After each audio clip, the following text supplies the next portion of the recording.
The little girl could not have been more than 6 years old, shaking like a leaf in the cold Montana dawn. She showed up at my door before sunrise, her face streaked with dirt where the tears had run clean trails down her cheeks. I had not spoken to another soul in 3 years, not since I buried my wife. I came out here to disappear, to stop caring about anything or anyone, but when that child looked up at me and whispered that bad men had hurt her mama, something inside me broke open. Her mother was in an old shack past the creek, beaten half to death and left to die. The men who did it said they owned her. They said she owed them a debt. And when I brought her back to my ranch to heal, those same men came for her. They said I could hand her over peacefully, or they would take her by force. I told them there were 6 of them and 1 of me. I said I had done the math. The answer was still no. This story is proof that opening your heart again, even when you are terrified of losing everything, is the only way to truly live. It is for anyone who has closed themselves off from love, because the pain of losing it felt unbearable. Ethan reminds us that some doors are meant to be opened, and some chances, no matter how scary, are worth taking. If this story touched your heart, leave a comment and tell me what moment moved you the most. Hit that like button if you believe in second chances at love, and subscribe so you never miss a story that reminds you it is never too late to let someone in. The little girl couldn't have been more than 6 years old, shaking like a leaf in a norther. The cold Montana dawn was sharp enough to cut glass, turning her breath into smoke. Ethan lowered his rifle, a knot tightening in his chest he hadn't felt since he buried his wife, Mary. The girl's face was streaked with dirt where tears had run clean trails down her cheeks. "Who hurt your mama?" His voice was rough like old leather from not being used. "The men," she whispered, twisting the thin fabric of her nightgown. "They came last night. Mama told me to hide down in the cellar. I heard it all." Ethan's jaw went hard as granite. He knew about the kind of men who prowled the territories, where the law was just a rumor, and a man's life was worth whatever he could defend. He had spent 3 years steering clear of exactly this kind of trouble. "Where is she now?" "In the woods," the girl said, her voice barely a whisper. "The old trapper's shack past Widow's Creek. She ain't moving no more." Ethan didn't waste another second. He grabbed his heavy coat from a peg, jammed his feet into his boots, and took a thick horse blanket off its hook. The child just stared at him, her eyes holding a desperate kind of hope. "What's your name, little one?" "Rosie." "Well, Rosie, you are going to ride with me. You think you can do that?" She gave a small nod. He wrapped the warm blanket around her tiny body and lifted her up. She felt like she weighed nothing at all. Her little arm wrapped around his neck, and she buried her cold face in his shoulder. That simple act of trust hit him harder than a physical blow. The barn was dark and smelled of hay and horses. Ethan saddled his gelding with practiced speed, while Rosie watched him from inside her blanket cocoon. "Are you going to save my mama?" The question stopped him cold, his hand resting on the saddle horn. The honest truth was he did not know. If her mother had been hurt that bad all night, her chances were slim. But Rosie's eyes were locked on him as if he was the only thing holding her world together. "I'm sure gonna try." He swung up into the saddle, then pulled Rosie up to sit in front of him, nestled against his chest. The big horse shifted under their weight, sensing the urgency. As they rode out, the rising sun painted the sky in shades of gray and orange. Rosie pointed a small finger east, toward the dark pine forest that bordered his land. He had never gone deep into those woods.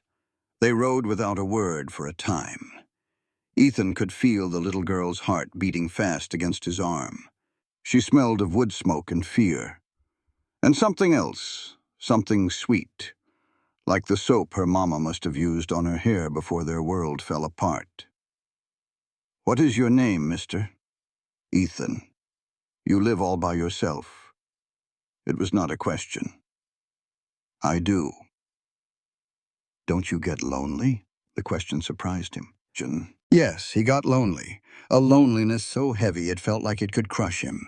But being alone was a whole lot safer than caring for folks who could be taken from you. Sometimes, he admitted, as they entered the deep shadows of the forest.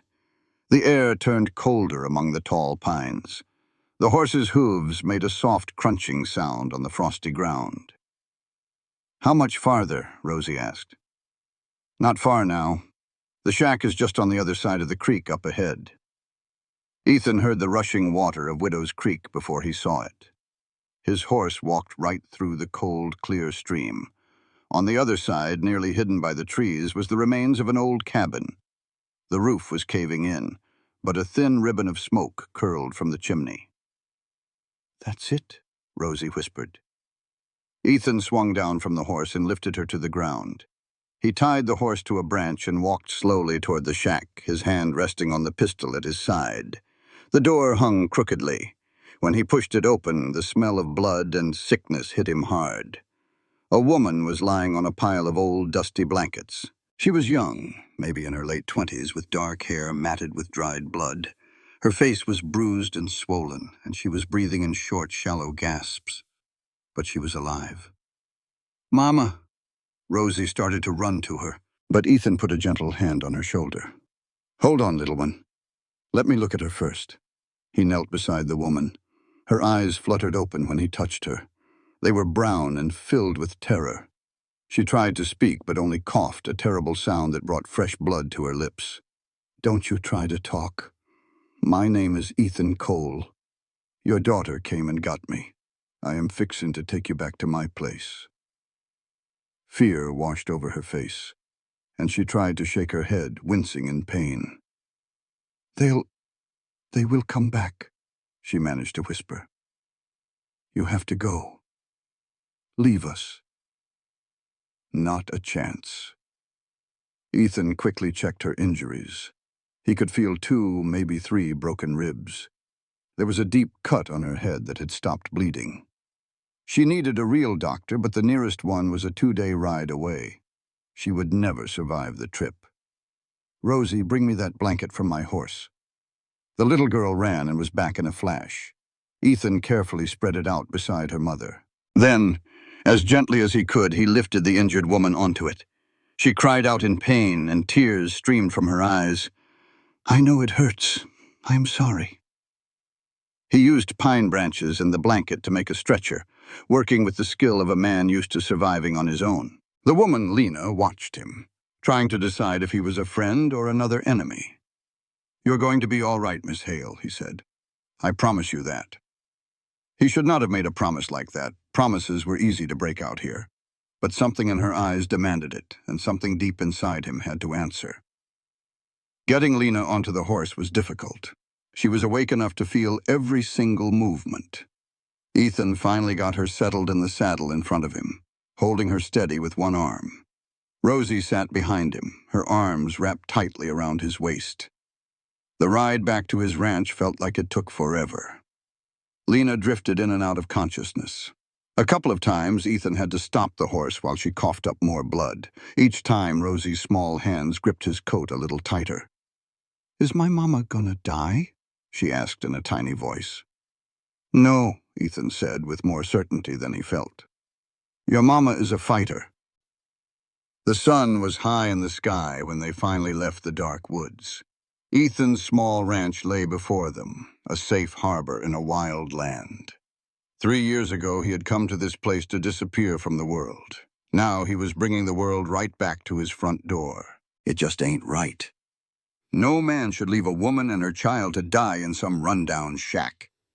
That thought hit Ethan hard as he carried Lena across the threshold of his cabin. He laid her down gentle-like on his own bed, the first soul to touch those sheets since his Mary passed. That little girl, Rosie, just stood there in the middle of the room, her eyes wide, taking it all in. The simple table, the 2 chairs, the stone hearth, a clean place, but empty of warmth. A place a man builds to be alone. Ethan knew he should have just kept his distance, but seeing that little girl's scared face changed something in him.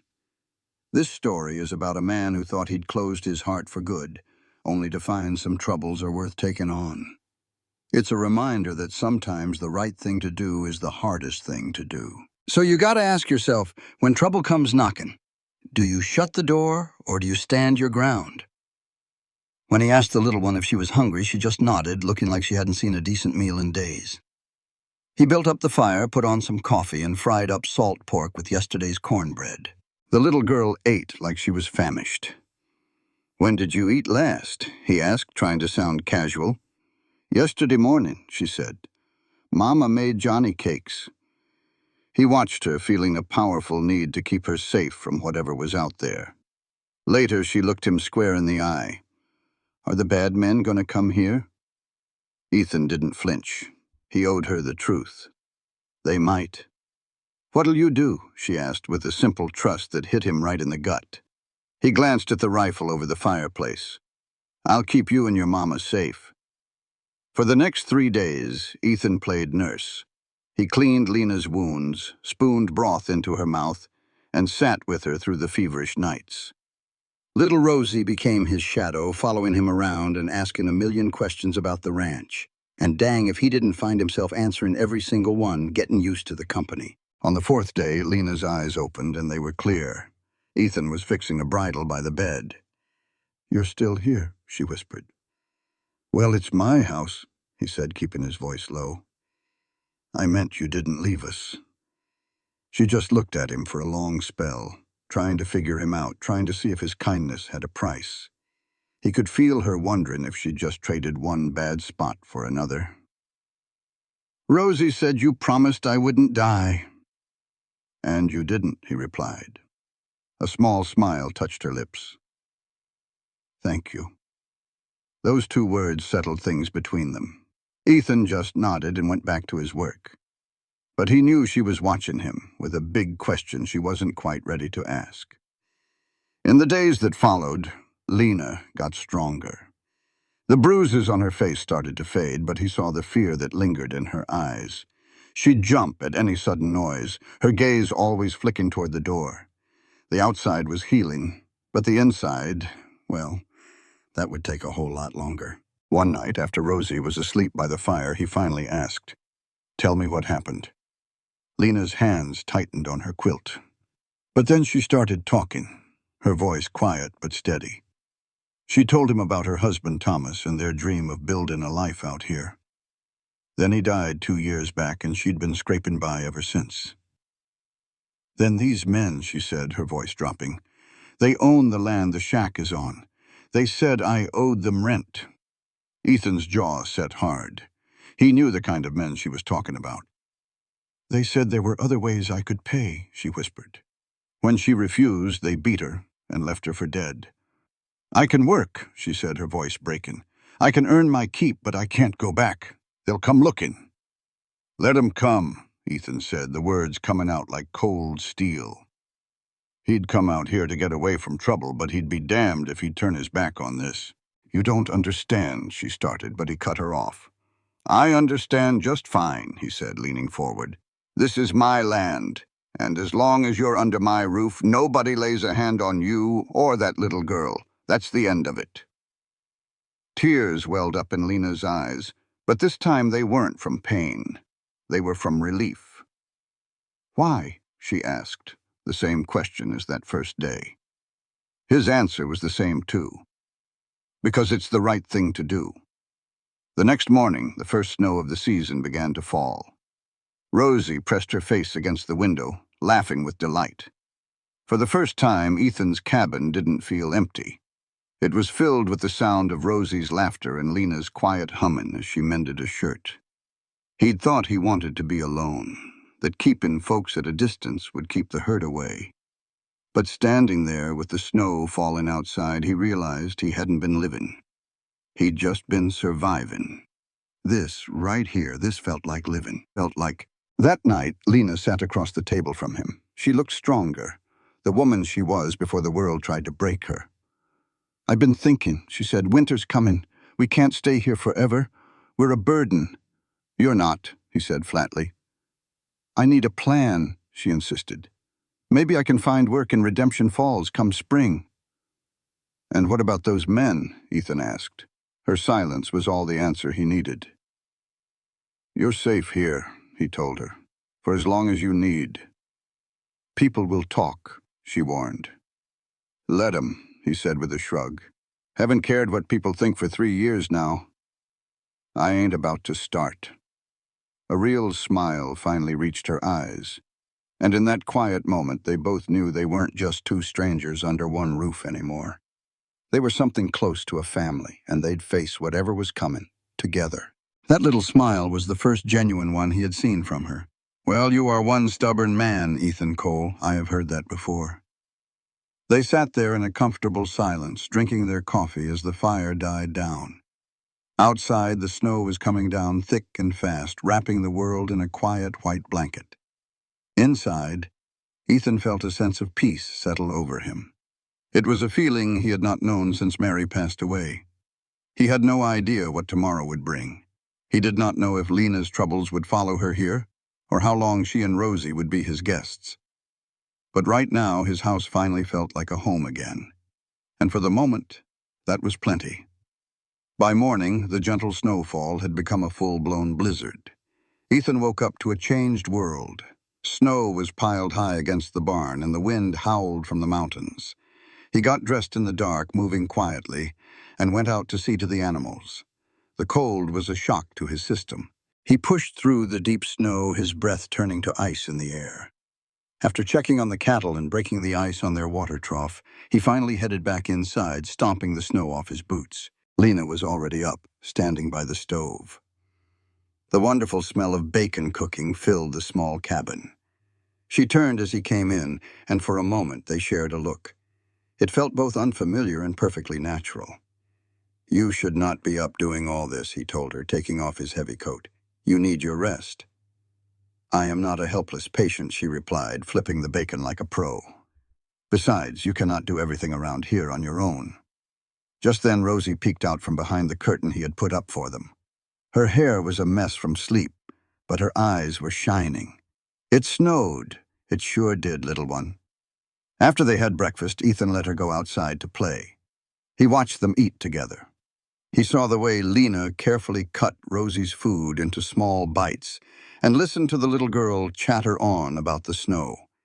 It was the simple, easy rhythm of a mother and her child. He had almost forgotten what a family looked and sounded like. The memory was a dull ache in his chest. "Eat." "You are quiet," Lena said. "Just thinking," he answered. "Thinking how much can change in just a few days." The peace of the morning was broken when Ethan heard the sound of approaching horses. He saw 4 riders coming toward his ranch, dark figures moving against the white snow. His gut tightened instantly. Visitors were a rare thing out here. 4 men riding together through a snowstorm spelled trouble. "Rosie," he said, "get inside right now." The tone of his voice made her obey without question. She hurried inside, and he heard Lena gasp as she saw the riders. "It is them," she whispered, her face losing all its color. Ethan's hand went to the pistol on his hip. "Go to the back room with Rosie and stay there," he commanded. He stepped out to meet them, planting himself firmly in the yard. The men stopped their horses about 20 feet away. They were rough-looking men.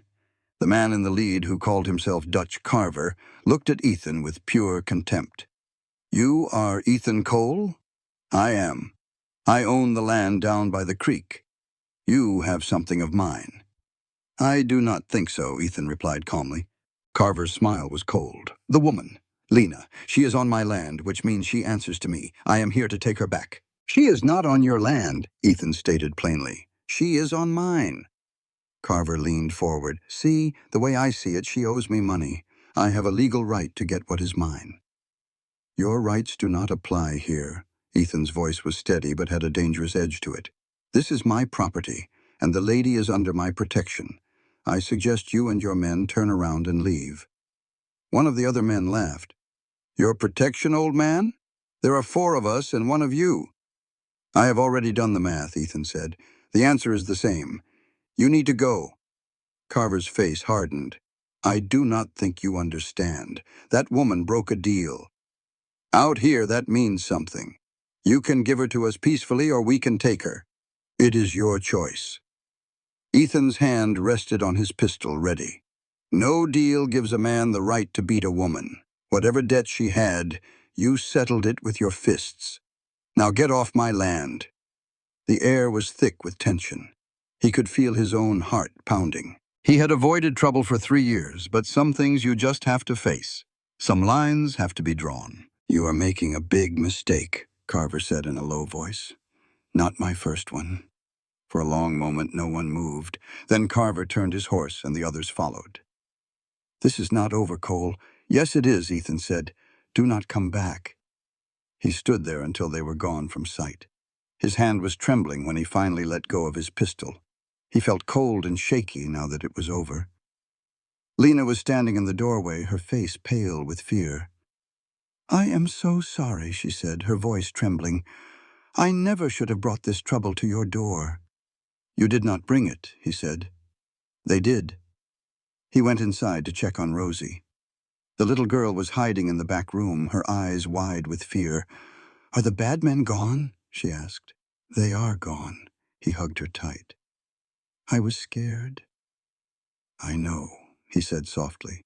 "They will not hurt you here, I promise." He looked up and saw Lena watching them, with tears of fear and guilt running down her cheeks. Later that night, Lena finally broke the silence. "They will come back. Men like Carver do not forget." "Maybe," Ethan said. "There is no maybe," she insisted. "You made him look like a fool. He will want his revenge. Then I will handle it." "But how?" Her voice was full of despair. "You are just one man, Ethan. They could come back with more men. They could destroy everything you have, all because of me. You think I should have just let them take you?" "No, I do not know," she cried. "I just cannot stand the thought of you getting hurt because of us." Ethan stared into the fire. 3 years ago, my wife died. I loved her more than words can say. After she was gone, I came out here to be alone. I did not want to care about anyone or anything ever again. He paused, gathering his thoughts. I told myself it was safer that way. If you do not let anyone get close, you cannot get hurt again. But the day Rosie showed up at my door, something changed. I cannot explain it. I just knew I could not turn you away. "What do you have left to lose?" he asked softly. "A ranch? Some cattle?" "Those are just things, Lena. They cannot keep you warm. They do not give you a reason to get up in the morning. You do not owe us a thing. This is not about owing anyone anything. It is about being the kind of man who can look at himself in the mirror come morning. And I could not do that if I had let them take you. Let Carver try to take you." The firelight danced in Lena's eyes. "You are a good man, Ethan Cole. I am just a man, but I see clear what is right and what is wrong. And what that man did was wrong, his jaw set like stone. He will not get the chance to do it again, not while I am breathing." She reached out, and her small, warm fingers wrapped around his hand. That simple touch felt like a jolt of lightning. He could not recall the last time someone had touched him with such gentleness. "Thank you," she whispered. They sat in silence for a long while, their hands clasped together as the fire died down to glowing coals. The storm outside had broken, leaving the world hushed and covered in a blanket of snow. Inside, something important had changed. They were no longer just two strangers thrown together by fate. They were partners, ready to face whatever was coming. The days that followed found a comfortable routine. Ethan managed the ranch chores, and Lena took charge of the cabin, insisting she pull her own weight. She filled the small home with life, with the sound of Rosie's happy chatter and her own soft humming. Ethan found himself hurrying in from the biting cold each evening, looking for the warmth of the cabin and the welcome in Lena's smile. He would catch himself just watching her, the way a stray piece of hair would be tucked behind her ear as she worked, the endless patience in her voice as she taught Rosie, how she moved about his home as if she had always been there. The shadows were leaving her eyes, replaced by a softer light. She smiled more freely. And late in the evenings, after Rosie was asleep, they would truly talk. They shared stories from their past, and spoke of dreams they both thought were long gone. "I wanted to be a teacher," she told him one night. "Before I met Thomas, I thought I was in love. He was handsome and promised me a life of adventure. I was 19 and foolish. I believed this wild land would be romantic." That notion lasted about a month. Then the truth set in. The loneliness, the hard work, and the fear. Thomas tried his best, but this life was not for him. "You survived," Ethan said. "Barely, if you had not found us. But you did." Her eyes met his, and in that look, they both understood how close they had come to being lost for good, and how remarkable it was that they had found each other. He felt the connection between them like a physical thing. It was both thrilling and terrifying. "What about you?" she asked. "What did you want before all this?" "A family," he said, his gaze fixed on the fire. "A home. Just the simple things. Mary and I wanted children, but it was not meant to be. I always wondered what kind of father I would have been. You are wonderful with Rosie. She is a good girl, and she surely adores you. The feeling is mutual." Lena's hand found his again. This time he laced his fingers through hers, and it felt as natural as breathing. "Ethan, I have something to tell you."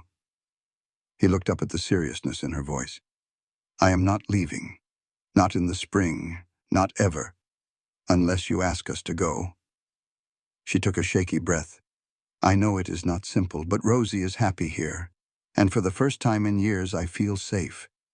My heart is pounding, Lena. You do not have to say this. I just needed you to know. We can help. We can earn our keep. If you will have us, we would like to stay." He should have been more careful. He should have thought about what people in town might say, or about Carver's lingering threat. But as he looked at Lena's face, full of hope and fear, none of that mattered. "I want you to stay." Her smile was bright enough to light up the entire mountain. The next 2 weeks passed quietly. Snow kept falling, wrapping the ranch in a peaceful white silence. Ethan taught Rosie. Lena was learning the quirks of his old cook stove, and they'd even celebrated a small Christmas. Ethan had carved a little wooden horse for Rosie. The girl's squeal of joy when she saw it hit him right in the heart. He'd traded for some blue calico for Lena, and her quiet tears of gratitude made him feel 10 feet tall. But peace is a fragile thing in the territories. One afternoon, the sound of hoofbeats sent a cold dread through Ethan. He grabbed his rifle. It was Carver, with 5 other men fanned out beside him, a show of force, plain as day. Ethan walked out to meet them, his rifle held easy but ready. "I thought I told you not to come back," he said, his voice low. Carver just smirked. "I had some time to think, Cole. You're in a tough spot. 1 man, 2 more mouths to feed. With winter setting in hard, that gets expensive. Spit it out, Carver. I'm willing to make you a generous offer. You give me Lena, and I'll pay you $500 for your troubles." The sheer gall of the man left Ethan speechless for a second. "You want to buy her? I want to settle our business. The woman owes me. This way you get money for winter supplies, and I get what's mine. See? Everybody wins." "She ain't yours," Ethan said, his voice flat. "And you ain't buying a damn thing on my land except a heap of trouble." The grin slid off Carver's face. "That little girl in there, she needs a father, security. You think you can give her that? An old bachelor on a hardscrabble ranch? Better than what you're offering." "Am I?" Carver's voice turned nasty. "I can give Lena work, a solid roof, proper meals for her kid. What can you give her? A cold bed and harder winters?" "He gives us respect." Lena's voice cut through the air, clear and strong from the porch, with Rosie hiding behind her dress. Her eyes were burning with a righteous fire. "You want to settle our business, Carver? Fine. You beat me because I wouldn't let you have your way. You threatened my daughter and burned my home. You don't own me. You never did. And the only thing you're owed is a hangman's noose." Carver's face turned a dark, angry red. "Careful, woman." "I'm not alone anymore," Lena shot back. "And I'm not afraid of you." "Then you're a fool." "Maybe," she said. "But I'd rather be a fool standing with a good man than alive under your roof." A fierce pride swelled in Ethan's chest. He stepped forward, placing himself between Carver and the cabin. "You heard the lady. Get off my land. Next time, I won't be talking." For a long moment, the air was thick with unspoken violence. Carver's men shifted, their hands drifting toward their guns. Ethan raised his rifle just enough. "6 against 1, Carver sneered. "You could try," Ethan said calmly. "But I guarantee at least 3 of you ain't riding away. The question is, which 3? They all knew the simple, brutal math of a gunfight. Carver stared, his eyes full of hate, then spat on the ground. "You're a dead man, Cole. When you slip up, I'll be there." They rode off, but Ethan knew this was far from over. Men like Carver don't forgive being embarrassed. They let it fester. He turned to Lena, who was pale but standing tall. "I'm sorry," she whispered. "I couldn't let him just say those things." "You did right," Ethan said, stepping onto the porch. "That took real courage." "I was terrified." "Courage ain't about not being scared. It's about being scared and doing what's right anyway." "What do we do now?" she asked, her hand reaching out to fix his collar. "We get ready. 'Cause he's coming back, and next time talking won't be enough." That night, Ethan went over every inch of the ranch, planning for a fight. When he came inside, Lena was waiting. "Let me help." "You don't know how to shoot." "Then teach me." So he did. In the days that followed, he taught her to handle his spare rifle. She was a natural, with a steady hand and a clear eye. Soon, the weapon felt like an extension of her. "I never thought I'd need to know how to do this," she said after one session. "Out here," he replied, "knowing how to protect yourself is something a person just needs to know." She turned to him, her gaze direct. "I meant what I said about staying, Ethan. I'm not asking you to protect me. I'm asking to stand with you." He looked at this woman, who had arrived broken, but had healed into someone strong and fierce. He thought about how empty his life had been, and how full it felt now. "Together, then," he said. "Together." As her hand found his, he knew they'd face whatever storm was coming side by side. The waiting was the hardest part. Every creak of the cabin, every sound on the wind set his nerves on edge.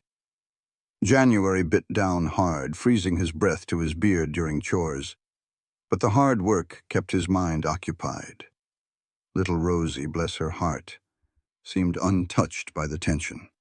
Her laughter was a welcome sound in their quiet, watchful days. "Mr. Ethan, will you teach me to ride?" she asked one morning. Lena started to object, but Ethan cut her off gently. "She should know how. It's a survival skill out here." He looked at Rosie, who was all of 6 years old. "But you have to promise to listen to everything I say." "I promise." That afternoon, Ethan put her on his gentlest mare.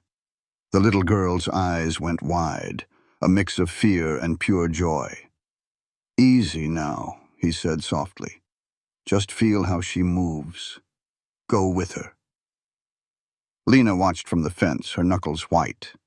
But as Rosie's nervous giggles turned to happy shouts, a teary smile spread across Lena's face. Ethan caught her eye and understood. In the middle of all this uncertainty, this was a moment of simple, perfect life, a promise of the future they were all fighting for. The simple sight of a child playing without a care in the world was a precious gift. Later that night, Lena sat with him at the table, mending a tear in his shirt. "Thank you for teaching her today. She is a natural rider, fearless. She trusts you completely." Lena set her sewing aside. "We both do." That word, trust, hung in the air between them. It was the most valuable thing a person had out here, earned through deeds, not words. Lena, I have been thinking. When Carver comes back, it will be ugly. I need you to be ready to take Rosie and go. There is a horse ready in the barn at all times. If you hear a shot, you ride for Redemption Falls and you do not look back. I will not leave you. You must think about Rosie. I am thinking of her. She needs you just as much as she needs me. Lena's voice was steady. We are done running, Ethan. You taught me that some things are worth standing your ground for, even if it costs you everything, especially then. He reached across the table for her hand. She was not the same broken woman he had found in that desolate shack. She was strong now, with a spirit made of pure steel. You are the most stubborn woman I have ever known. Good. You are the most stubborn man. As they sat with their hands joined, Ethan felt a wall around his heart, one he had built after Mary died, begin to crumble. He had told himself he was just doing his duty, helping a woman and child in need, but the truth was deeper than that. Somewhere in the quiet moments of the long winter, he had started to fall in love. The feeling should have frightened him. Instead, it felt like coming home. 2 days later, Carver came. Ethan was in the barn when the first rifle shot cracked through the cold air. Wood splintered just inches from his head. He hit the dirt, his heart pounding against his ribs. "Ethan!" Lena's terrified shout came from the house. "Stay inside," he yelled back. He peeked around the barn door. He counted at least 8 of them using his own fences for cover.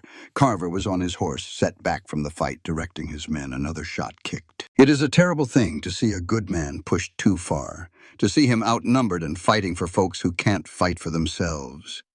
This story is about that man, Ethan, and how standing your ground, even when it looks hopeless, is the only thing worth doing. The dirt around Ethan's boots started dancing as bullets hit the ground. He dove behind a water trough, leveled his rifle, and found the nearest outlaw. The man was using the chicken coop for cover. Ethan's shot hit him square in the shoulder, sending him spinning to the ground, hollering. From the barn, a voice yelled, "Get him out in the open!" 3 of them charged the barn. Ethan fired twice. One man fell clutching his leg, but the other 2 made it to the barn wall, out of his sight. He knew they were circling, trying to trap him. He had to get back to the cabin, back to Lena and Rosie. He waited for the sound of footsteps near the north door. Then he busted from cover and ran for his life. Bullets tore through the air behind him. Something hot sliced across his shoulder, but he didn't dare slow down. He hit the cabin porch and crashed right through the door. Lena was at the window, holding the rifle he'd taught her to use. Her face was pale, but her hands were steady. Rosie was huddled in the back.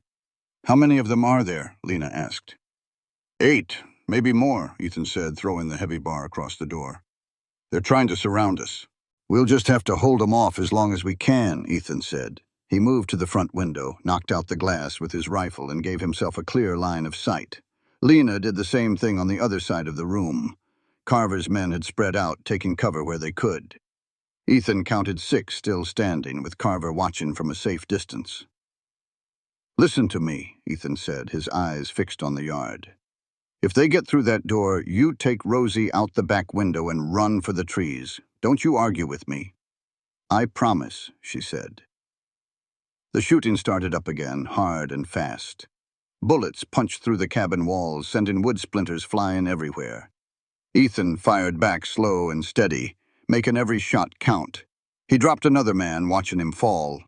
Lena's rifle cracked right beside him, and another one of Carver's thugs stumbled back, dropping his gun. "Good shot," Ethan said. "I was aiming for his leg," she replied. They were burning through bullets way too fast, and the outlaws were getting bolder. 2 of them made a run for the cabin. Ethan got one, but the other one made it to the porch. They could hear his heavy boots on the wood planks. "That door won't hold for much longer," Lena said, a tremor in her voice. Ethan reloaded, knowing she was right. If they broke through, it would be a bloody close-quarters fight. And then, a sound he never expected to hear. Hoofbeats. A whole lot of them, coming from the road to town, not from Carver's men. "Hold your fire," a voice boomed across the ranch. "This is Sheriff Tom McCready. and y'all are under arrest." Ethan peeked out the window and felt his legs go weak with relief. The sheriff and a dozen armed men were riding in hard, fanning out to cut off any escape. The gunfire just stopped. Carver's men threw down their guns and put their hands in the air. Only Carver tried to make a run for it, but 2 deputies cut him off at the tree line. He was trapped. "It's over," Ethan breathed out. Lena lowered her rifle, and he could see her hands were shaking now that it was all done. Rosie came running from the back room straight into her mother's arms, and they both started crying. Ethan stepped out onto the porch, his shirt stained with blood. Sheriff McCready got off his horse and walked over. "Ethan Cole?" he asked. "That's right. We got a message from a trapper. Said Dutch Carver was gathering men and looking for trouble." The sheriff looked at the mess in the yard. "Looks like we nearly got here too late." "But you didn't," Ethan said. "That's what counts." The deputies were tying up Carver's men. Carver just sat on his horse, his hands bound, his face a mask of pure fury. "You got something to say about all this?" the sheriff asked Ethan. "They attacked my home. I defended it. That woman in there, Lena, she's got a history with Carver. He beat her something awful and burned her place down. Then he came here to take her by force." The sheriff's face hardened. "Is that right, Carver?" "She's a liar," Carver spat. "She owes me money." "Watch your mouth," Ethan said, his voice quiet but full of steel. Carver shut up right quick. "We'll get this all sorted out in town," the sheriff said. He looked at Ethan's shoulder. "You need a doctor for that?" "I'll be all right." "Well, we're taking these men in. You planning on pressing charges?" "You're damn right I am," Ethan said. "Good," the sheriff replied. "Attempted murder carries a heavy sentence. These boys won't be seeing the sun for a long, long time." He got back on his horse. "You did good here, Cole. Not many men could have held off a crew like this." "I had some help," Ethan said, glancing at the cabin where Lena stood with Rosie. The sheriff and his men rode off with their prisoners. Carver twisted around in his saddle to give Ethan one last hateful glare, but it was just the empty anger of a beaten man. As they disappeared, the strength drained out of Ethan, and he sat down hard on the porch steps. Lena was there in a second, gently touching his wounded shoulder. "Let me see that. It's just a scratch." "Let me see it anyway," she insisted. She helped him out of his shirt. The bullet had dug a painful furrow through the muscle but hadn't done any serious damage. She cleaned it with whiskey, which made him hiss, then wrapped it with clean cloth. "You could have been killed," she said, her voice soft. "So could you," he answered. "But we weren't. We made it." He looked at her then, really looked, and saw the strong, capable woman she had become. "Lena," he said, "I need to tell you something." "What is it?" "I love you." He hadn't planned to say it, but the words were true. He'd known it for weeks, but fear had kept him quiet, fear of getting hurt again. But life was just too short for that kind of fear. Tears welled up in Lena's eyes. "You can't mean that." "But I do," he said. "Ethan, I'm a widow with a child. I come with a whole world of trouble." "You come with courage," he said, taking her hands. "And you have a daughter who reminds me every day why life is worth living. I'm not asking you to love me back. I just needed you to know." "You foolish, wonderful man," she whispered. She put her hands on his face. "I think I've loved you since the day you taught Rosie how to gather eggs." She kissed him then, a soft and sweet kiss that started to melt away 3 years of loneliness. When they finally pulled apart, Rosie was standing in the doorway, watching them with big, happy eyes. "Does this mean you're going to marry my mama?" she asked. Ethan let out a laugh, a real, genuine laugh. "Would that be all right with you, little one?" "Yes!" Rosie ran and threw her arms around them both. Ethan pulled them into a big hug. They sat there on the porch as the sun climbed higher, warming the day. The ranch was scarred from the battle, but none of that mattered right then. In that moment, Ethan Cole was holding his whole future in his arms, and it felt like everything he had ever lost had finally come back home. The storm had finally passed. That shadow they'd been living under for weeks was gone. hauled away in chains for good. In its place, Ethan felt something he thought he'd lost forever, a chance at a family, at a real home. Lena asked him, "What do we do now?" Just like she had after Carver's first threatening visit. But this time his answer was steady. "We live, we build, we turn this ranch into a home." He glanced down at Rosie, sound asleep on his chest, worn out from it all. "We'll raise this little one to be tough like her mama, and we'll stop letting fear run our lives." Lena leaned her head on his good shoulder. "That sounds just right. It won't be easy out here, Ethan. This land is hard." He nodded. "I know, but we'll take it on together. Together." They sat there for a spell, just watching the mountains stand tall against the big sky. The ranch was finally quiet, the ugliness fading like a bad dream. He thought about his life before, how he figured it was over when Mary passed. But then life sent him a scared little girl and her mother. They had made him choose between being safe and being a good man, between being alone and being needed. And by opening his door, he'd found his way back. The sun was getting high, melting the snow on the roof. Inside, the fire was still crackling and you could smell the coffee. Ethan's shoulder ached where the bullet had grazed him, a sharp reminder of how close they came to losing it all. But they didn't lose. They stood their ground and won. "We should head inside," Lena finally said. "You need to rest that shoulder." "Just another minute," she smiled, settling against him. Rosie stirred, but stayed asleep.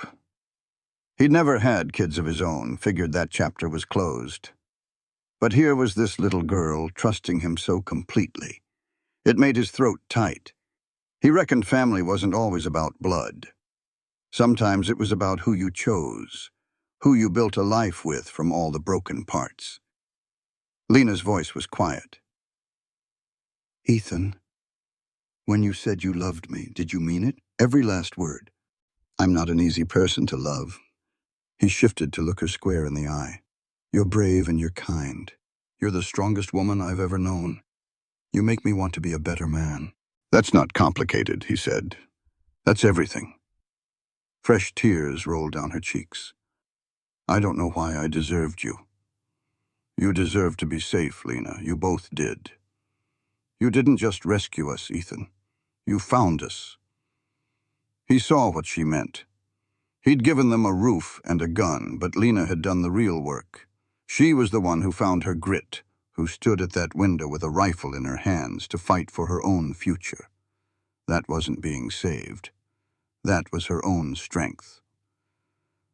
"I'm proud of you," he told her. "The way you fought." "I had a good teacher," she smiled. Inside, Lena cleaned his wound again. Her hands were gentle and sure as she applied a poultice she'd made from herbs. He watched her, feeling a deep sense of peace.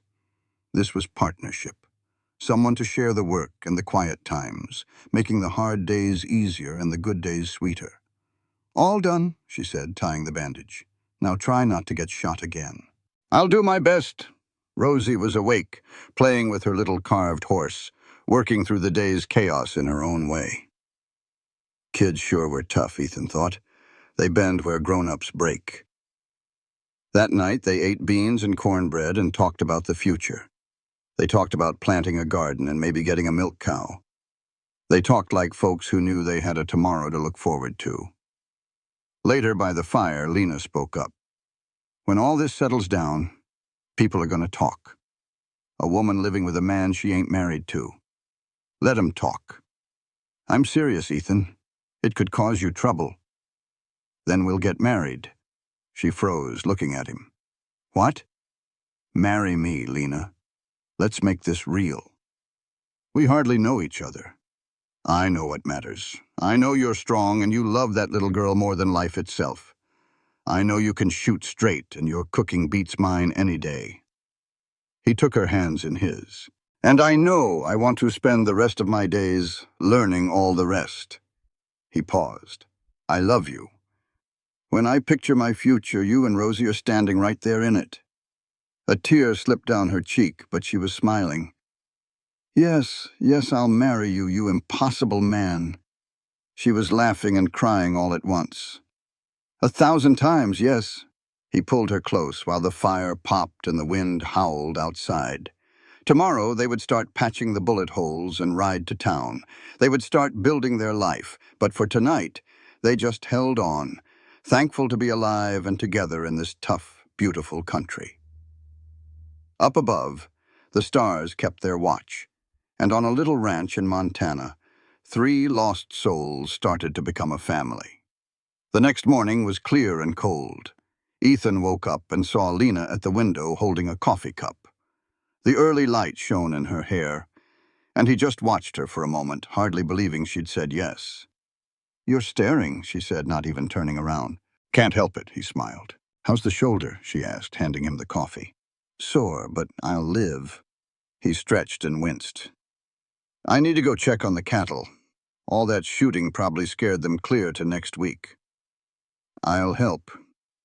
You don't have to. Ethan Cole, we're getting married. This ranch is my home too now. I'm not about to sit inside while you do all the work." He couldn't argue with that. Besides, he liked the thought of working right alongside her. They bundled up and went out into the cold morning. The signs of yesterday's fight were everywhere. Bullet holes in the cabin walls, dark stains on the snow. But Lena just touched his arm. "We'll fix it," she said. "All of it." They spent the morning checking fences and counting the herd. The cattle were spooked but hadn't gone far. As they worked them back to the pasture, Ethan watched her. She moved among the animals with a quiet confidence. "You're good at this," he said. "Thomas taught me," she said, her voice a little distant. "He wasn't much for the frontier, but he did know his livestock." Her face grew serious. "I did love him, maybe not in the way a wife should, but the love was real." "I know. Does it bother you that I was married?" "No more than it should bother you that I was." He nudged a stray calf back toward the others. "We both have a past. It is what made us the people we are today." "You are a good man, Ethan Cole. You keep saying that. Maybe I am trying to remind myself. There has been a shortage of good men in my life." She looked at him over the cattle. "But you are real. And you are mine. That I am." They rode back to the cabin at noon. They found Rosie in the kitchen, trying her best to make them breakfast. She had cracked eggs into a bowl, mostly shells, and flour was dusted over everything. "I wanted to help," she said, her face full of concern. Lena's laugh was a bright, happy sound.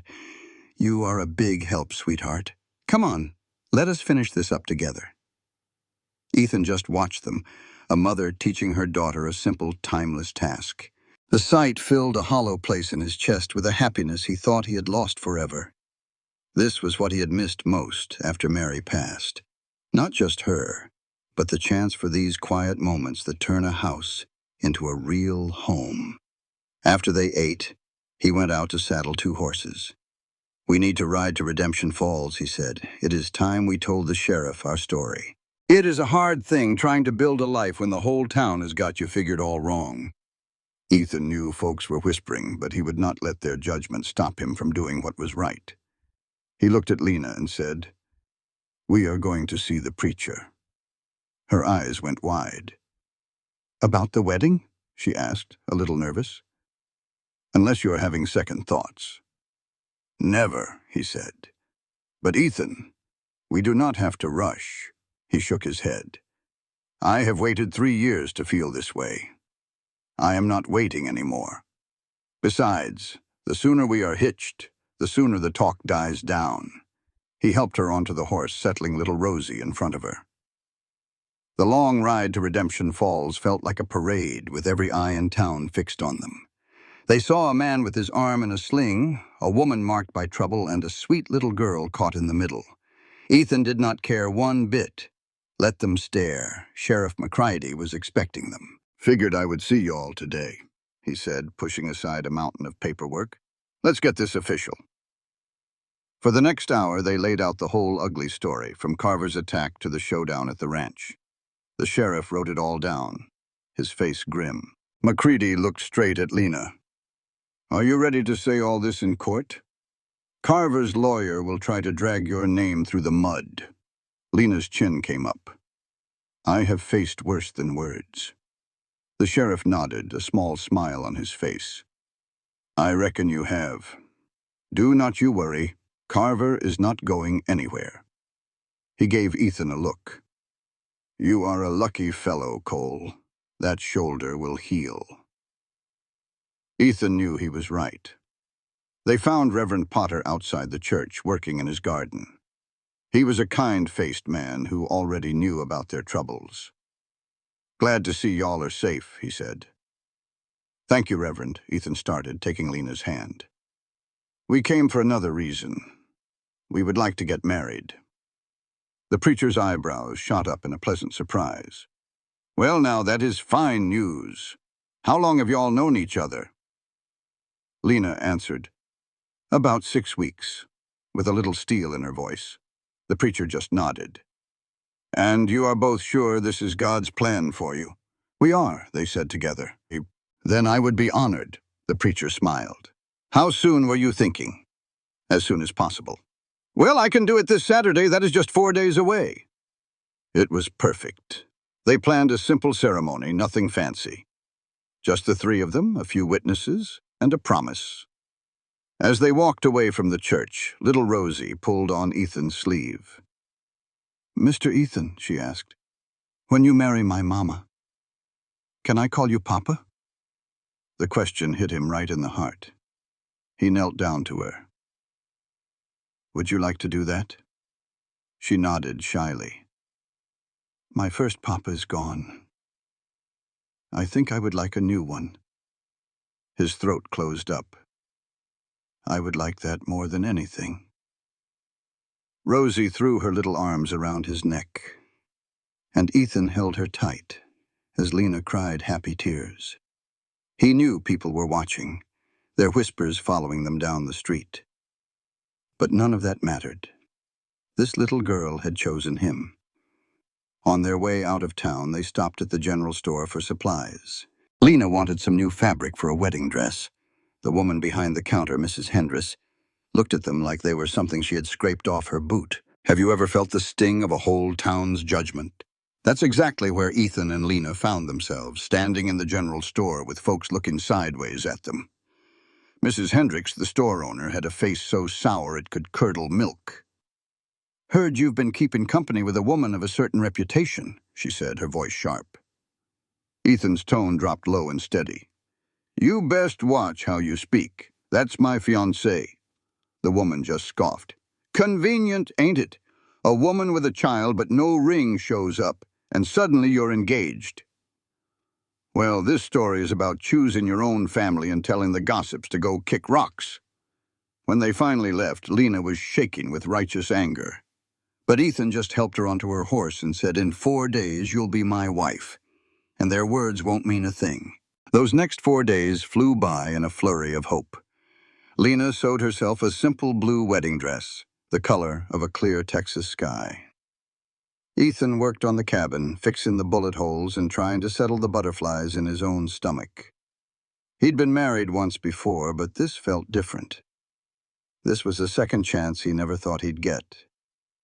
Little Rosie was just beside herself with excitement, asking about cake and twirling around in a little dress Lena made for her from scraps. The night before the wedding, Ethan couldn't sleep. He sat on the porch, staring up at the heavens. Lena came out and sat beside him, wrapped in a quilt. "You having second thoughts?" he asked. "Not about you," she said softly. "I'm just scared I ain't what you need. My past is full of hurt, Ethan. I keep waiting for you to show a mean streak, but you're just good. And I don't know what to do with that." "You don't have to do nothing," he said, pulling her close. "Just let yourself be loved. Can you try that?" "I can try," she whispered. And that was enough. They sat there under the stars, listening to the sounds of the wild frontier. It was a dangerous land that could take everything in a heartbeat. But together, they had a chance. "Thank you," he finally said, his voice thick with feeling. "For knocking on my door, for making me care again." "We saved each other," she replied. Saturday came, clear and bright. Ethan put on his only decent suit, a bit worn but clean. He heard Lena and Rosie laughing as they got ready, a sound that filled the little cabin with pure joy. This time, as they rode into town, Ethan looked every staring person dead in the eye. He was done caring what they thought. The little church smelled of pine and warm wax. A few kind-hearted townsfolk and Sheriff McCready were there to witness it. Ethan stood at the altar and watched Lena walk toward him, looking beautiful in her blue dress with Rosie at her side. When the Reverend asked him, "Do you, Ethan Cole, take this woman?" his voice was strong. "I do." And when he asked Lena, her voice was just as clear. "I do." With that, the preacher declared, "I now pronounce you husband and wife." Ethan cupped her face and gave her a kiss that sealed their new beginning. They signed the paper, making it all legal and proper. Lena was his wife. Rosie was his daughter. On the church steps, Sheriff McCready tipped his hat. "You done good, Cole. Don't you mind the gossips. They'll find something else to chew on soon enough." He also told them Carver's trial was set for 2 weeks out. They would have to be there. As they rode home, the sunset painted the sky in fiery colors. Ethan felt a weight lift off his soul that had been there for years. He had a family. He had a future. Later that night, after tucking Rosie into bed, he pulled Lena close by the fire. "Mrs. Cole," he said, trying the name out. "I like the sound of that." She leaned into his arms, finally safe. "Are you happy?" she asked. "Happier than I've got any right to be," he told her. "I want to grow old with you on this land," he said. "I want all the ordinary days and all the special ones, right here with you." "That sounds perfect," she murmured. They stood there holding each other while the fire burned low. A small family against a big, wild land. The next 2 weeks were filled with simple contentment. Ethan taught Rosie to ride a horse proper, and Lena planned her spring garden. They worked side by side, building their ranch and their life. The trial was coming, a dark cloud on the horizon, but for now they were just thankful for this unexpected peace, this second chance at love they found right here on the frontier. When the day of the trial finally rolled around, the town of Redemption Falls was packed to the gills. It seemed like every soul in the county had come to see Dutch Carver answer for his crimes. The courthouse was just a big room in the town hall, and folks were standing shoulder to shoulder. Judge Harrison, a hard-nosed fellow with silver hair and eyes that saw clean through a man, called the court to order. The charges were long and ugly: assault, arson, and attempted murder. Lena was the first to speak. Her voice was steady as she told them what Carver did out at that shack, showing the jury the scars on her ribs. The 12 men on that jury, all ranchers from the area, got grimmer with every word. Then Ethan took his turn. He laid out the facts, plain and simple, about finding Lena and the final attack on his ranch. Carver's lawyer tried to sling mud, calling Lena a loose woman and Ethan a lonely fool. But the proof was plain as day. The bullet holes in Ethan's cabin and the testimony from Sheriff McCready were impossible to ignore. The jury wasn't out for more than an hour. They came back with one word: guilty. Carver's face turned a deep, angry red. He made a move toward Lena, but the deputies were on him in a heartbeat. Judge Harrison slammed his gavel. "Dutch Carver, you're sentenced to 20 years of hard labor. Your men will get 10 years apiece. Maybe you'll use that time to think on the lives you've wrecked." And just like that, it was done. As they stepped out into the bright sunshine, Ethan felt Lena lean against him, a weight lifted off her shoulders. "He can't hurt us anymore," she whispered. Rosie, who'd been waiting with a neighbor, ran right to them and took Lena's hand. "Can we go home now?" she asked. "Yes, darling," Lena said. "We can go home."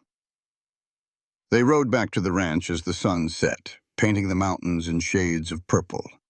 Smoke curled from the cabin chimney, a welcome sight that made Ethan's heart swell. This was his home. This was his family. As they got the horses settled, Lena stopped and just looked around at the place they'd fought for. "What are you thinking?" Ethan asked her. "I'm thinking I'm finally home," she said, her eyes shining. "Thank you for giving us that." "Y'all gave it to yourselves," he said softly. "I just held the door open." Inside, Rosie was already getting the fire going, chattering away to herself. Ethan and Lena stood in the yard for a moment, his arm around her, watching the last bit of daylight fade away.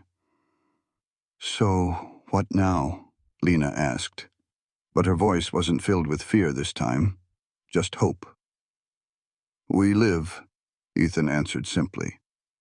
"We raise our girl, work this land, and build something that will last. We just keep choosing each other every single day." "That sounds like a good life," she said. "It sounds like everything." They went inside together into the warmth and the smell of fresh coffee. Rosie was humming while she set the table for supper. Ethan looked around and felt a simple, powerful joy. He thought this feeling was gone forever when his Mary died. But he was wrong. That life had ended, true, but a new one had started the morning a scared little girl showed up on his doorstep. And this new life, built on second chances, felt even more precious because he knew just how fast it could all be taken away. That knowledge made him hold on to every moment. After supper, as they often did, Lena mended a shirt while Ethan whittled a piece of wood. Rosie played quietly with her carved horse. "Papa?" Rosie's voice was still a sweet surprise to him. "Yes, little bit? Are we safe now? For real?" Ethan put down his knife and pulled her onto his lap. "We're as safe as anyone can be, sweetheart. The bad men are gone for good.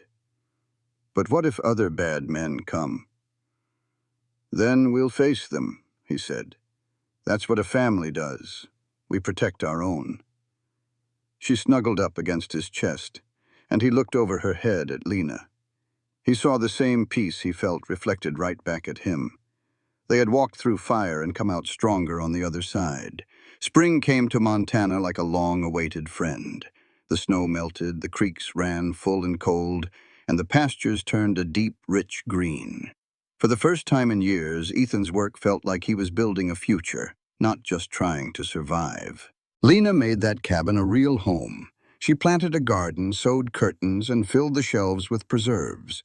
The whole place started to smell like a home where people truly lived. Rosie shot up like a wildflower, her face losing its baby fat. She shadowed Ethan everywhere he went, learning the rhythms of the ranch. She had a way with animals that reminded him so much of Mary. One morning, a wagon rolled up the road. Visitors were still a rare thing, and Ethan's hand went straight for his rifle out of habit. But it was just Doc Morrison from town. "Morning, Cole," the doctor called out. "You mind if I stop for a bit?" "You're always welcome, Doc. What brings you all the way out here?" The doctor, a kind man in his 50s, eased himself down from the wagon.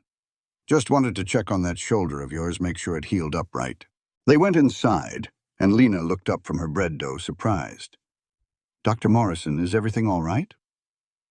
"Just making my rounds, ma'am," he said with a smile. Ethan took off his shirt while the doctor checked the scar. "Healed clean as a whistle," Morrison said with a nod. "You're a lucky man, Cole. An inch over, and this would be a different kind of visit." The doctor sat for a cup of coffee and looked around with approval. "You two have made a fine home here. It's good to see." He paused, then his face turned serious. "I also came to tell you something else. I've been hearing talk in town about you two." Ethan's jaw set hard. "Let me guess. Mrs. Hendricks has been running her mouth again." "It's not just her," the doctor said. "Some folks are saying Lena trapped you, that she used her troubles to take advantage of you." Before Ethan could say a word, the doctor held up his hand. "Now, I don't believe a lick of it, but I thought you ought to know what's being said." "We don't care what they say," Lena said, her voice quiet but firm. "Folks are talking, and I came to tell you it is not all bad," Dr. Morrison said over a cup of coffee. He was a surprise visitor. "Words can cut deep, and I do not want y'all to feel alone out here. Not everyone in town is against you." Ethan was skeptical. "Like who?" Well, Sheriff McCready, for one. Reverend Potter, too, the Johnson family east of here. They have been speaking up for you. Even Martha Webb from the boarding house respects a woman who protects her child. Lena's whole face lit up. I had no idea. People out here keep to themselves, the doctor explained. But it does not mean they do not have a good heart. You are not alone. After he left, Lena stared out the window for a long time. Ethan came and put his arms around her. "What is on your mind?" he asked. She turned to face him. "Maybe we have been hiding. Maybe it is time we started living instead of just surviving." Her eyes were full of a new hope. "What if we had some folks over for dinner? The Johnsons, the sheriff, and the Reverend." A dinner party? Ethan was hesitant. The ranch had been their safe harbor. "Not a party," she said. "Just a meal. To show folks who we really are." He knew she was right. They could not hide forever. And Rosie needed to see the good in people. "All right," he said. "Let's do it." Lena got to work, making the little cabin shine. Ethan went to town for flour and sugar, but that meant another run-in with Mrs. Hendricks at the store. "Having company?" she sniffed, looking at his supplies. "That is right." "How nice," she said, drawing out the words. "I am sure your wife will be a lovely hostess." The insult was plain as day. Ethan slammed his money on the counter. "My wife is the finest woman I have ever known. If you cannot be civil, I will take my business somewhere else." Just then, a man by the door spoke up. "I would be glad to sell you those things, Cole. Been thinking this town could use a little competition anyway." It was James Johnson, their neighbor to the east. "Call me Jim," the rancher said with a firm nod. "I mean it." He gave Mrs. Hendricks a cool look. "Ma'am?"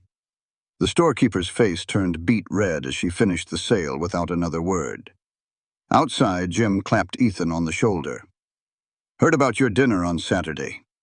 My wife Sarah and I would not miss it for the world. She has been saying it is a disgrace how some people have treated y'all." Jim looked him in the eye. "You did a good thing, standing up to Carver. That takes a real man." "Anyone would have done it," Ethan mumbled. "No," Jim said, getting on his horse.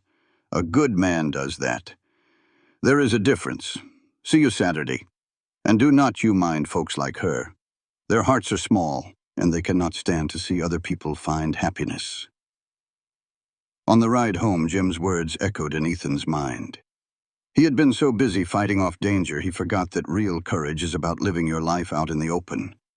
Lena had known it all along. She knew they needed more than just a fortress. They needed a home. And a home needs neighbors, model. Some folks are quick to judge a soul by their past, but a different kind of jury showed up that Saturday. It was the kind of warm spring day that makes you feel like anything is possible. In the cabin, the smell of roasted chicken and fresh bread was a welcome invitation. Little Rosie, wearing her good dress, was practically bouncing with excitement. First to arrive was Sheriff McCready, then Reverend Potter. The Johnsons, Jim and Sarah, followed right behind them, bringing a jar of honey and warm smiles.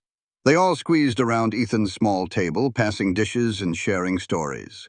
The talk was easy, all about cattle prices and the weather. Sarah Johnson told Lena how delicious the chicken was, and a genuine warmth bloomed in the room. Ethan watched his wife finally realize that good people were willing to accept her for who she was. Rosie sat right between them, soaking it all in, feeling like she belonged. This simple meal was about more than just food. It was about finding your people and your place in the world. After the meal, the men stepped out onto the porch. The sheriff looked out at the ranch and nodded. "You have done a fine job here, Cole. The place looks good." He then gave Ethan some news. Carver and his men started their sentences last week. 20 years is a mighty long time. That was good to hear, a real weight off their shoulders. The Reverend puffed on his pipe. "It is remarkable how you all found each other right when you needed to." Ethan was not so sure about fate, but he knew something special had happened. Then Jim Johnson spoke up with a surprise. He said his own ranch was getting too big to handle by himself. He needed a partner for the fall cattle drive and wondered if Ethan was interested. They talked business for a bit, making plans for the future. Ethan felt something loosen inside him. For 3 years, he had been an island. Now, standing on his own porch, he was becoming part of a community again. Inside, Sarah Johnson was helping Lena with the dishes, and a new friendship was just beginning. Dried. "This is a real home you have built," Sarah said. "Thank you. It is the first place that has felt like my own since—" Lena's voice trailed off. "Since what happened with that man, Carver. I know. I am so sorry you went through that." "We survived," Lena said simply. "Honey, you did more than survive. You won. Look at this place, your daughter, how happy Ethan is. That right there is a victory." Tears welled in Lena's eyes. "I was just so scared when we came here. Scared he would find us or that I would never feel safe again. But somehow we made it." "You made it because you are strong, and you found a good man who sees that in you," Sarah said, taking her hands. "I would surely like it if we could be friends. It gets lonely out here for a woman." "I would like that very much." As the sun set, Ethan and Lena stood on the porch, waving goodbye. "That went well," Lena said. "Better than well. We needed this. We needed people." Rosie tugged on her father's hand. "Papa, can they come back?" "You bet, little bit. Any time at all. Want." As spring melted into summer, the ranch thrived. The cattle herd grew, and the garden produced more than they could possibly eat. Ethan and Jim Johnson worked side by side like they had for years, one man's caution balancing the other's ideas. Lena and Sarah grew as close as sisters, and Rosie finally had friends to play with. Their small, quiet life had blossomed. Then one July evening, Lena told Ethan she was pregnant. Her voice was quiet, but her eyes were full of both hope and fear. "Are you sure?" he asked, his hand going to her stomach. "As sure as can be. Sarah's had 4 of her own. She knows the signs." Ethan felt his throat tighten. A baby. His own blood. A life made from their love. Something he thought he had lost forever with Mary. "How do you feel about it?" Lena asked, her eyes searching his. He pulled her close. "Terrified. And thrilled. How about you?" "All of that," she said. "And worried. What if something goes wrong?" "It will not," he said.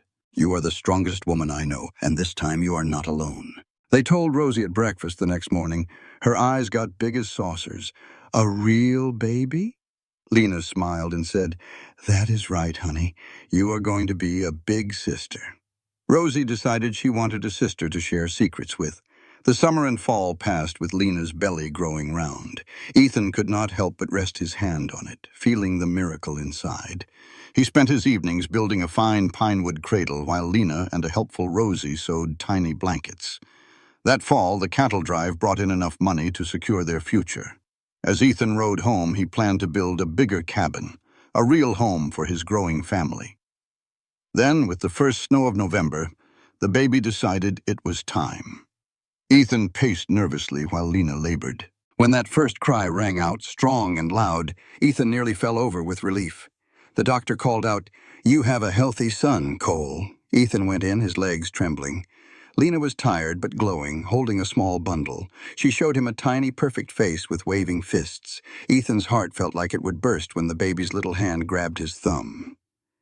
Lena asked, "I was thinking Thomas after my first husband, if that is all right." Ethan nodded. He was just thankful Lena had found him. Thomas Cole. It sounded right. When Rosie peeked in, Lena motioned her closer. "This is your baby brother." Rosie gently touched his cheek and promised, "I will be the best big sister." The 4 of them sat together as the snow fell, a perfect family. Ethan looked at his wife and children and felt a deep peace he had not known in 3 years. He realized this was what he had been missing, not just company, but a real purpose. His old life was gone, but this new one was more beautiful than he could have imagined. That winter, the cabin was filled with warmth and laughter. Baby Thomas grew healthy, and Rosie was a wonderful big sister. On Christmas morning, they woke to a world covered in fresh snow. They exchanged simple handmade gifts, but Rosie's pure joy made their little home feel like a mansion. Later, Ethan helped her build a snowman while Lena watched from the porch, holding Thomas close. "This is what I always prayed for," Lena said softly, looking out at the snow. "Safety, a family, a place to belong." Ethan took her hand. "We built this together." Their peace was interrupted when Sheriff McCready rode out with some surprising news. Dutch Carver had died in prison from pneumonia. The man who had haunted their lives was gone for good. But instead of celebrating, Lena looked sad. "I never wished him dead," she said. "I just wanted him to stop hurting people." After the sheriff left, Ethan found her by the window. "It is strange," she confessed. "I spent so much time hating him. Now I just feel empty." He held her close. "Carver made his own choices. His dying does not change us. We are still here, and that is what matters." Spring brought new life to the ranch and their partnership with the Johnsons. The whole community was growing, and so was their family. Thomas was learning to smile, his eyes always following his big sister. But one evening, Lena asked Ethan a question that had been weighing on her heart. "Do you ever miss your life with Mary? I know you loved her, and I do not want to replace her." Ethan took her hand and looked her straight in the eye. "You are not replacing anyone. What I had with Mary was precious. But this," he said, gesturing to their home and children, "is just as real. I did not settle for you, Lena. I chose you. Every single day I choose this family. That is the best decision I ever made." Tears of relief streamed down her smiling face. "I love you, Ethan Cole. I love you too." They sat quietly on the porch as the sun went down, feeling safe and at home. As the years rolled by, the ranch thrived. They built a schoolhouse, and Lena became the unofficial doctor for folks in the territory. Rosie grew into a strong young woman, as good with a rope as any man. This life they had built was not easy, but it was good. It was a family made not just by blood, but by choice. A family built on the promise to stand by each other, no matter what came their way. Here on their porch, surrounded by the quiet sounds of the evening, they had everything that truly mattered: the shack. And she never forgot running for her life to Ethan's door. But those memories did not own her anymore. They just made her thankful for the love and safety she had found. Their first son, Thomas, grew into a happy boy who followed his father's every step, learning the hard, honest work of a ranch. More children came along, a daughter they named Mary, and then another boy. The cabin grew right along with them, turning from a lonely place into a home bursting with life. But through all the good years, Ethan never forgot the morning that changed his world. That soft knock had shattered his quiet life and brought him back to the land of the living. On their 10th wedding anniversary, with the children spending the night at the Johnsons', they stood on that same porch.